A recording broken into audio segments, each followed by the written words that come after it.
दोस्तों, रूस यूक्रेन जंग के बीच संयुक्त राष्ट्र में भारत के स्थायी प्रतिनिधि रुचिरा कंबोज ने कहा कि भारत ने लगातार शत्रुता को तत्काल खत्म करने की कोशिश की है। उन्होंने आगे कहा कि भारत ने हमेशा दोनों देशों को कूटनीति और वार्ता के रास्ते पर लौटने का आग्रह किया। समाचार एजेंसी ANI के मुताबिक यूक्रेन में नागरिकों की सुरक्षा और बच्चों की स्थिति पर संयुक्त राष्ट्र सुरक्षा परिषद की बैठक को संबोधित करते हुए रुचिरा कंबोज ने कहा, भारत ने लगातार शत्रुता को तत्काल समाप्त करने और हिंसा को समाप्त करने का आह्वान किया है। भारत ने दोनों पक्षों को युद्ध समाप्त करने का आह्वान भी किया है। इसके अलावा दोनों देशों के बीच जारी संघर्ष को समाप्त करने के सभी राजनयिक प्रयासों के लिए भारत ने अपना समर्थन भी व्यक्त किया है। हम मानते हैं कि निर्दोष जीवन की कीमत पर कोई समाधान नहीं आ सकता है। हमारे प्रधानमंत्री नरेंद्र मोदी ने कई मौकों पर यूक्रेन और रूस के राष्ट्रपति से बात की है और भारत की स्थिति को दोहराया है। भारत डी-एस्केलेशन के उद्देश्य के लिए किए जा रहे प्रयासों का समर्थन भी करता है। कंबोज ने यूक्रेन की स्थिति के बारे में बात करते हुए कहा कि भारत यूक्रेन के मौजूदा हालात को लेकर काफी चिंतित है। उन्होंने आगे कहा कि युद्ध की वजह से अभी तक अनगिनत जाने जा चुकी हैं। लाखों लोग बेघर हो चुके हैं और पड़ोसी देश में शरण लेने के लिए मजबूर हैं। कंबोज ने आगे यह भी जानकारी दी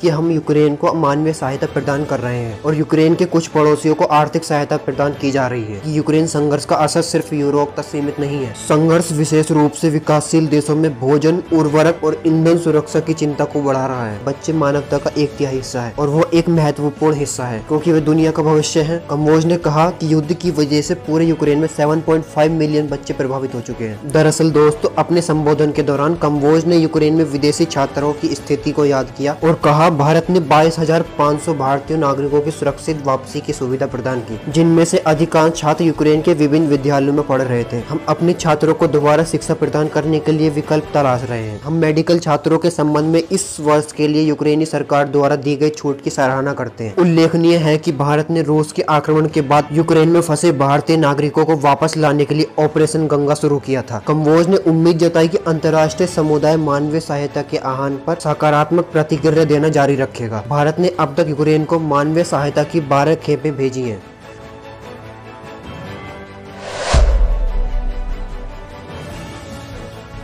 दोस्तों, अमेरिका के पूर्व राष्ट्रपति डोनाल्ड ट्रंप को कोर्ट से एक और झटका लगा है। ट्रंप की 2 कंपनियों को धोखाधड़ी के मामले में दोषी ठहराया गया। समाचार एजेंसी ANI के मुताबिक मैनहट्टन डिस्ट्रिक्ट अटॉर्नी द्वारा दाखिल किए गए एक मामले में ट्रंप के 2 कॉर्पोरेट संस्थाओं को सभी 17 मामलों में दोषी पाया गया, जिसमें व्यापार रिकॉर्ड के साथ छेड़छाड़ करना शामिल है। ट्रंप की कंपनियों पर आरोप लगाया गया था कि यह कंपनियां किराए से मुक्त अपार्टमेंट और लग्जरी कारों और नौकरियों के भत्तों पर व्यक्तिगत आयकर का भुगतान करने से बचती रही है। हालांकि समाचार एजेंसी ANI के मुताबिक ट्रंप कॉर्प और ट्रंप पैरोल कॉर्प पर धोखाधड़ी करने में दोषी ठहराए गए। हालांकि व्यक्तिगत तौर पर डोनाल्ड ट्रंप को दोषी नहीं ठहराया गया। कोर्ट में मुकदमे के दौरान पूर्व राष्ट्रपति डोनाल्ड ट्रंप का कई बार जिक्र किया गया है। CNN के मुताबिक ट्रंप की कंपनियों पर $1.61 मिलियन की फाइन लग सकती है। गौरतलब है कि कंपनियों को बंद नहीं किया जाएगा। बता दें कि डोनाल्ड ट्रंप ने हाल ही में 2024 के मैदान में उतरने की घोषणा की, जिसके बाद वो सुर्खियों में बने हुए हैं। ट्रंप विपक्ष पर लगातार निशाना भी साध रहे हैं।